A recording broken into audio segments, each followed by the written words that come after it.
भारतीय लोक चेतना पार्टी आगामी 10 तारीख को पटना के एसके मेमोरियल हॉल में जो है सो एक विशाल चेतना जगाने का काम करेगी और विशाल हुजूम के साथ जो है सो हक और अधिकार की बात करेगी।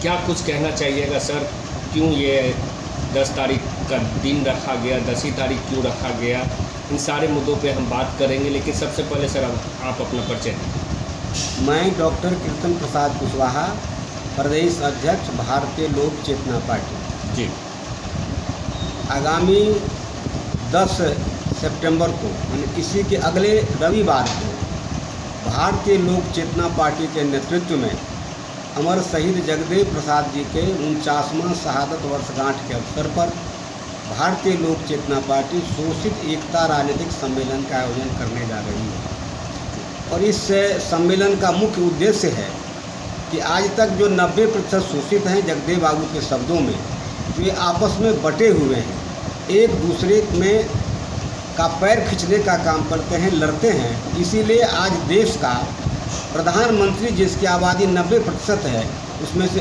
एक भी किसी भी वर्ग का व्यक्ति, नेता आज पूर्णकालिक देश का प्रधानमंत्री नहीं बन सका।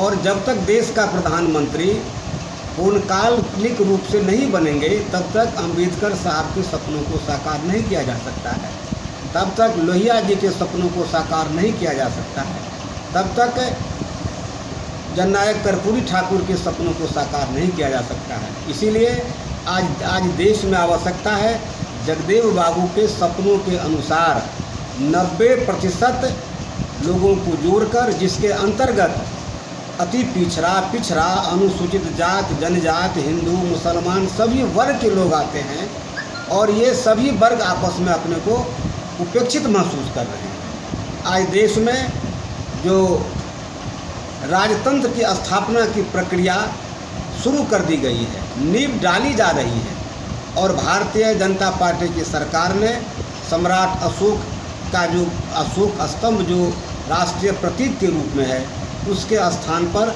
आज राजदंड के रूप में राजतंत्र की नींव डाल दी गई है। और ये सरकार कह रही है कि देश में एक साथ चुनाव होना चाहिए। इसका अर्थ है कि सरकार की मंशा बहुत ही खराब है और सरकार चाहती है कि देश में एक ही पार्टी रहे, एक ही सरकार रहे, एक ही नेता रहे और सारी छोटी छोटी पार्टियां समाप्त हो जाए। इसलिए इस देश की सभी आम जनताओं में से जो 90% लोग हैं, उन लोगों से हम अपील करेंगे और साथ ही साथ जो छोटे बड़े नेता हैं, जो कांग्रेस और भारतीय जनता पार्टी के पीछे भाग रहे हैं और भीख मांगने का काम कर रहे हैं कि हमको 2 सीट दे दो, 4 सीट दे दो, 5 सीट दे दो, तो इन लोगों को हम अपील कर रहे हैं, आग्रह कर रहे हैं, ललकार रहे हैं कि आप अपने स्वाभिमान को और आप आपको जगाइए, आप अपने पौरुष को जगाइए और सारे भेदभाव को छोड़कर एक होइए।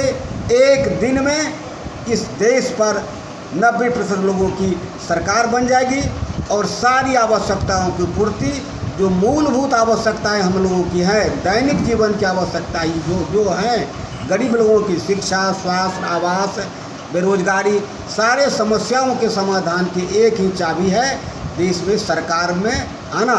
और जब तक आप देश के सरकार में नहीं आएंगे, आप प्रधानमंत्री नहीं बनेंगे, तब तक सारी समस्या ऐसे ही मुँह बाई खड़ी रह जाएगी। इन्हीं सभी उद्देश्यों को लेकर आज हम अपने कार्यक्रम को चला रहे हैं और इस कार्यक्रम में, हमारे सम्मेलन में बिहार के लगभग 38 जिलों से लोग, हमारे कार्यकर्ता नेता भाग लेंगे और ख़ासकर विशेषकर जो पटना के अगल बगल के जो 10-12 ज़िले हैं, पटना है, वैशाली है, फिर छपरा है, फिर इधर जहानाबाद है, गया है, नालंदा है, मुंगेर है, सभी जगह से लोग, कैमूर है, सभी जगह से लोग, जमुई, बांका, सभी जगह से लोग और सभी जगह का हम लोगों ने दौरा भी किया है।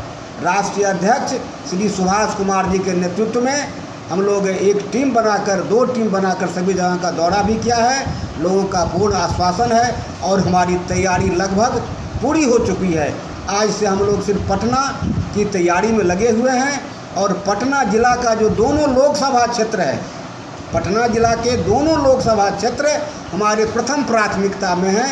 हम और भी क्षेत्रों में चुनाव लड़ेंगे लोकसभा का, लेकिन पटना जिला का दोनों लोकसभा क्षेत्र पाटलिपुत्रा और पटना साहिब ये हमारी प्रथम प्राथमिकता में है।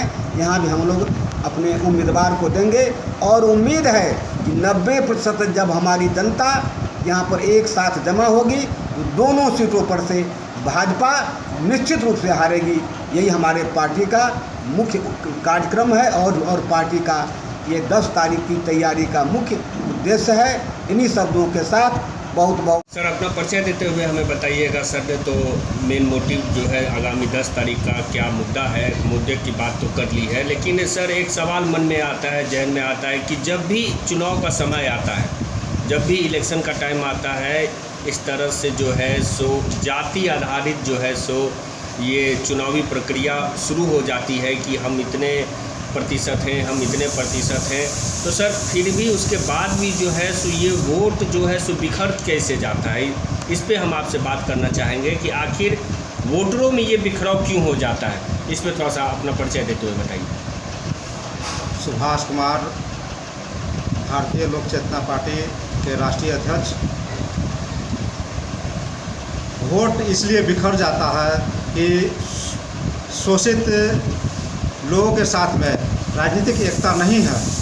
जब तक शोषितों के साथ में राजनीतिक एकता नहीं आएगी तब तक हम लोग का वोट एक साथ में नहीं हो पाएगा। और हम लोग 10 सितंबर को ये अमर शहीद जगदेव प्रसाद जी का शहादत दिवस मना रहे हैं श्री कृष्ण मेमोरियल हॉल में। उसमें लोगों को आह्वान किया है कि जितना ज़्यादा से ज़्यादा संख्या में आए और आकर सम्मेलन को सफल बनाते हुए शोषित एकता राजनीतिक सम्मेलन को सफल बनाएं। और सफल बनाते हुए सभी शोषित भाइयों को कहना है कि एकजुट होकर के सब अपना वोट एकत्रित कर करके एक साथ देंगे, तभी जाकर हमारे देश का एवं प्रदेश का विकास होगा, मतलब तो नहीं होगा। मतलब इस बार का जो तैयारी है आपके पार्टी का, भारतीय लोक चेतना पार्टी का, वो बस यही मुद्दा, मेन मोटिव यही है कि जो बिखराव हुआ है उस बिखराव को एक करना और वर्तमान सरकार को उखाड़ के फेंक देना। जी, हमारा मेन मोटिव सपना था 90% की जो बात जगदेव बाबू ने कल किए थे, वो 90% का अधिकार हम लोगों के पास में आना चाहिए, तभी शोषितों लोगों का विकास हो पाएगा, नहीं तो नहीं हो पाएगा विकास। चलिए सर, हमारे चैनल के साथ बात करने के लिए बहुत बहुत धन्यवाद। और हम आशा करते हैं कि ज़रूर ही तमाम देश में और पूरे प्रदेश में जो है सो चेतना जगेगी और राजनीतिक गतिविधियों में, गलियारियों में जो है सो भागा दौड़ी तो चल ही रही है, इसके साथ साथ जो है सो वोटर जो है सो सजग होंगे और अपने अधिकार को और अपने विश्वास को जान पाएंगे। हमारे चैनल के साथ बात करने के लिए बहुत बहुत धन्यवाद। आप सबों का बहुत बहुत धन्यवाद।